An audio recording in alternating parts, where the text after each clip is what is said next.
things we blame on demons is a product of lack of knowledge. And while there is a place for deliverance and prayer, sometimes you notice that once there are people who sit in church and while they are watching the preacher thinks they are being impressed by him. They are just looking at the level of ignorance.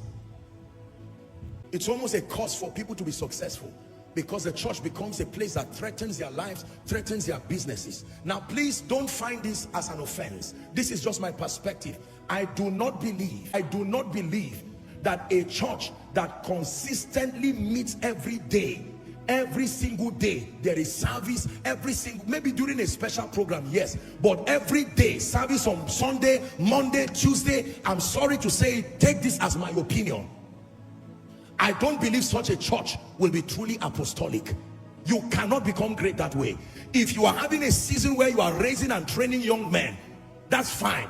They need to focus on consecrations and the rest, because parents are paying their school fees. But where you have a married woman, a married man, they have no time for their children, they have no time for their wives, they are failing on their jobs. They are having a back-to-back vigil every day, not a special program. The man goes to work by 8 and he's sleeping. God see the church. And the CEO dismisses him. You call it a witchcraft attack. What is wrong with us?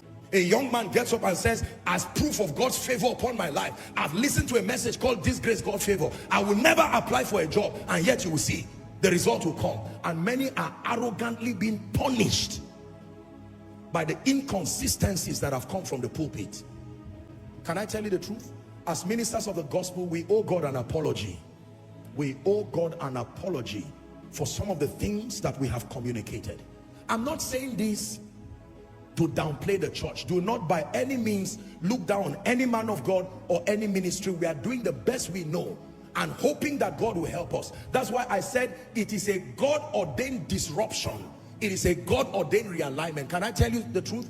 There are many things that have happened in the church in the last 3 to 4 years. Some of it looks demonic. It is not demonic. There is the hand of God in it. It began to shake people's mentality. It began to give people a reason to think. Because did you know, we got to a point where, with all due respect, members have become like zombies.